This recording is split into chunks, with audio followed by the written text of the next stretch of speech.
So today we're working on this 2003 Chevy Cavalier. I'm going to be walking you through a step-by-step process on how to perform an oil change. Our first step was to get the oil warmed up to operating temperature. So what we've done is we've ran this engine for about 5 to 10 minutes and then we've shut it off. And what that will do is it'll allow the oil to flow out of our engine easier. We'll be able to get more of the oil out when we pull the drain plug. The next thing we're going to do is we're going to figure out what oil it takes and the amount. The oil it takes is usually written on the cap, but not always. So if it's not written here, you're gonna have to go to your owner's manual, and the owner's manual will also tell you how much. And then before we raise this vehicle up and drain it, we wanna check the oil from the dipstick and make sure we know the level before we get started. If it's low, we wanna know why, and during our inspection, we might be able to figure that out. The next thing I like to do is I like to pull this oil fill cap out, and that will just allow the oil to drain out easier when I pull the drain plug on the bottom. Okay, so now we've got our vehicle raised up and we are currently looking at the oil drain plug on this. So this is our oil pan. There's the drain plug right there. On some vehicles you need to be careful because sometimes the transmission pan will have a drain plug too. Not very often, but sometimes. And you want to make sure you do not pull the transmission drain plug on accident. Okay, so make sure you know where the transmission is in relationship to your engine before you get started. Okay, and as you can see while we're looking down here, there's quite a bit of oil that's leaking from somewhere. So that explains why when we checked our dipstick, we were about a half quart low. Okay, so if we want to figure out where this oil is coming from, it's going to take some further investigation. Might have to put a dye into the oil, let it run for a minute or two, and see if we can see where that dye is escaping from. Now before we start draining this oil, we need to make sure we have all the tools in place. So the first tool that we're going to need is something to catch the oil with. And this is a nice oil drain caddy that I use for when I'm under the lift. If you're not working from under a lift and you're just working on the ground, you're gonna need an oil drain pan. Now either one that you use, you're gonna need to make sure that you position it in the right way. You gotta think about this. When I pull that drain plug out, the oil is not just gonna drip straight down. It's going to first shoot out because of the oil pressure. Okay, and then as that pressure disappears, then it's gonna slowly get to the point where it starts to come to a drip. So you need to get your oil drain pan positioned in a way that you catch that arc that comes out first.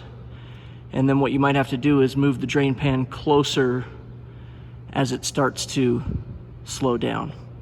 Okay, so that'll help you not make as big of a mess. The other thing is if you're working outside, you need to be careful because if the wind picks up, it can blow that oil all over the place too. So I like to have that oil drain pan as close to the plug as I can if I'm working outside to reduce mess. Now the next tool we're going to need is something to pull the drain plug out. I prefer a 6-point end wrench or a 6-point socket on a ratchet. This is a size 15 millimeter on this 2003 Cavalier. Whatever you do, make sure that you have a good fit. You don't want to round off the head of your drain plug. Sometimes they're pretty tight.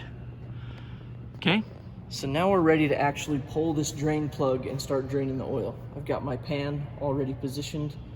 I've got my socket that I found fits perfectly. Okay, so we're gonna crack this bolt loose. And then once you crack it loose, the threads on the drain plug should be good enough that I can back this bolt out by hand the rest of the way. Okay, and I'm going to show you a way to do this so that you, first of all, don't drop the bolt in the oil pan. And second of all, you don't get oil all over your hands, especially since it's kind of hot right now.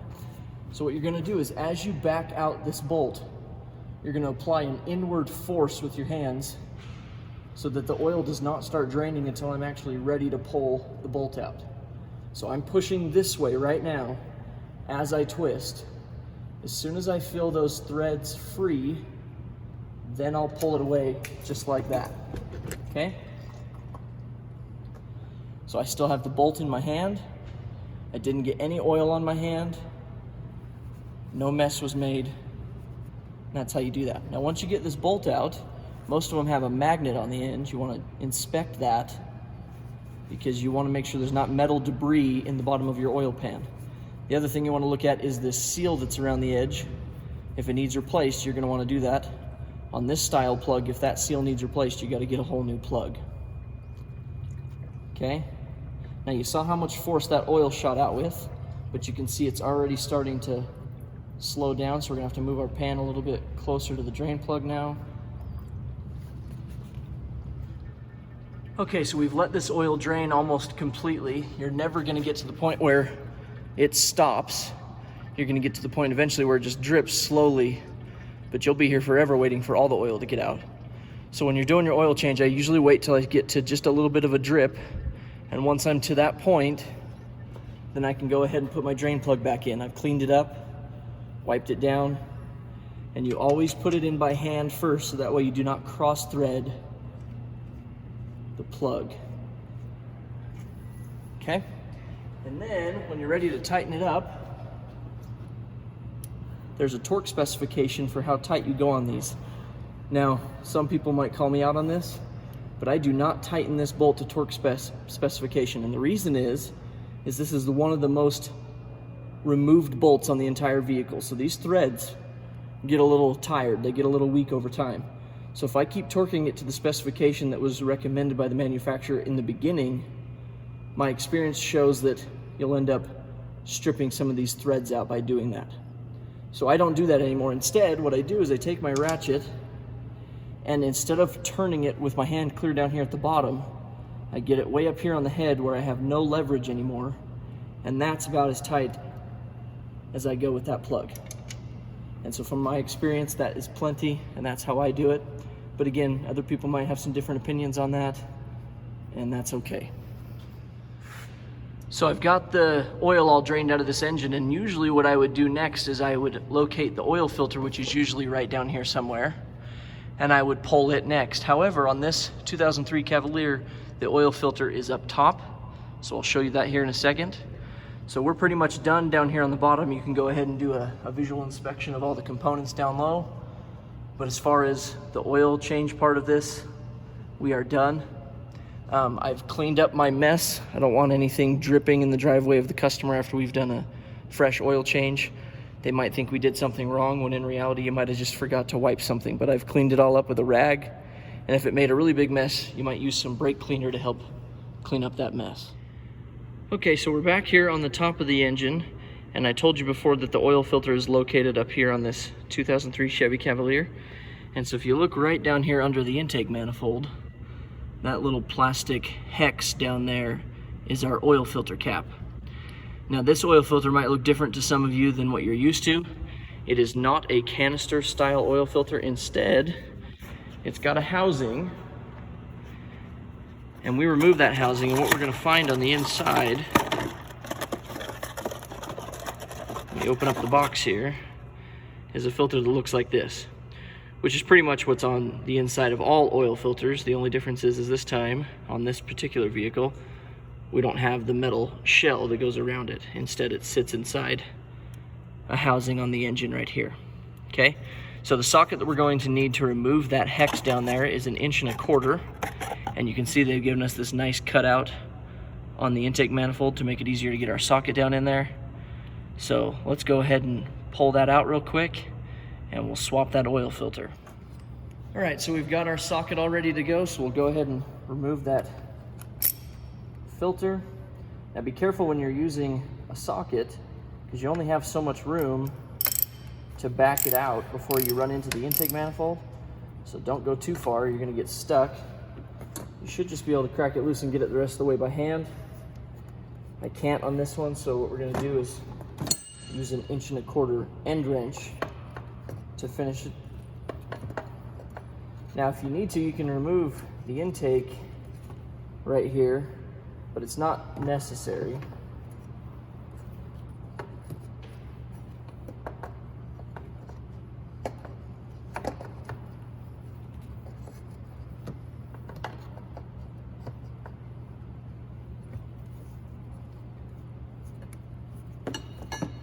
Okay, now we've got it hand tight here, or hand loosened, I should say. Okay, you don't want to make too much of a mess, so when you pull this, kind of shake it, let it drip down into the housing before you drip it all over the place here. And as soon as you're ready to pull it out, flip it over so it stops dripping. Okay, and that oil filter definitely needed change. Look how all the pleats are getting sucked inward. Looks like this thing was definitely plugged up. Okay, so to take it off, you just simply pull it out like that. And now we're going to clean this housing out and put the new one back in. Okay, so we've got the housing all cleaned up now. And in the box with the new oil filter, it also comes with this new O-ring. So we need to take off the old one, which is right here. Just grab like a pick or a little mini screwdriver. Get the old one off like that. And then we'll put this new one on.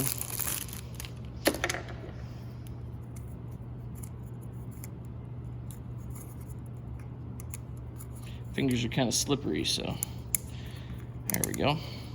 Make sure it sits all the way around in the right spot. Then go ahead and take the new filter and it snaps back in place. Now we're ready to go ahead and reinstall it. So make sure, again, just like all things, get it started by hand so you don't cross thread it, especially since this thing is made of plastic. And these housings that hold this filter are known to crack.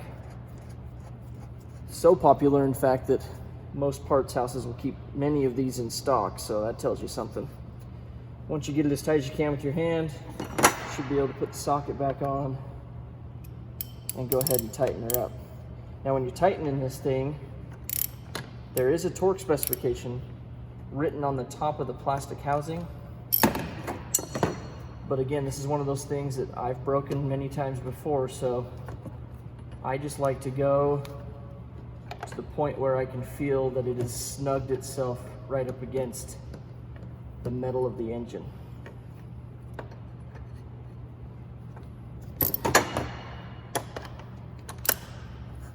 Okay, and you'll feel that pretty easy, right about there. Now I can't go anymore, and that's good enough.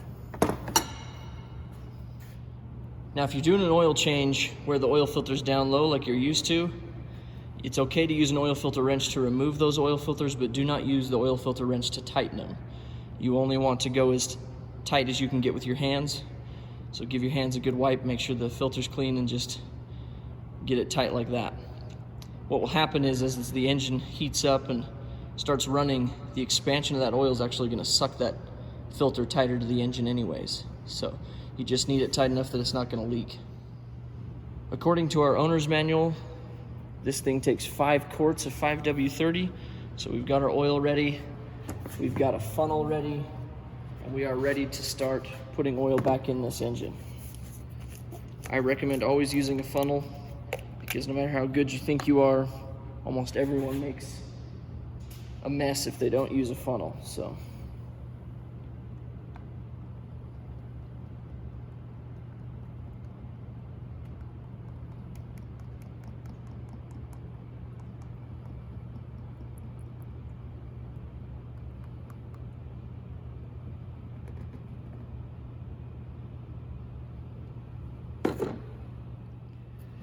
okay, we've got all 5 quarts poured into the engine. Get the funnel away. Wipe up any mess that you may have created here. And again, if you have too much of a mess, go ahead and get some brake cleaner. Help you clean that up. Okay, we're gonna put our cap back on. You don't wanna start the engine with the cap off because you don't want oil spraying all over the top of your engine and onto your hood. Okay, so now what I'm gonna do is I'm gonna start it. We're gonna let it run for a minute or so, let the oil cycle, fill up that oil filter area and everything. We're also gonna get underneath, check, make sure nothing's leaking. And then if everything looks good, we'll shut it off and check our level.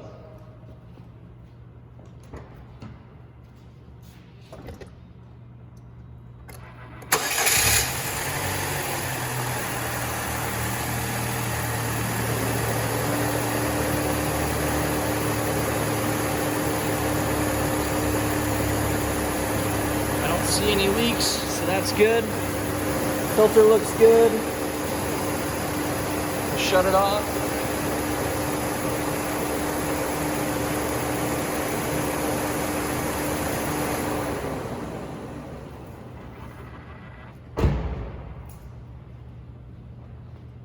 And now we can pull the dipstick and check and make sure we got the right level.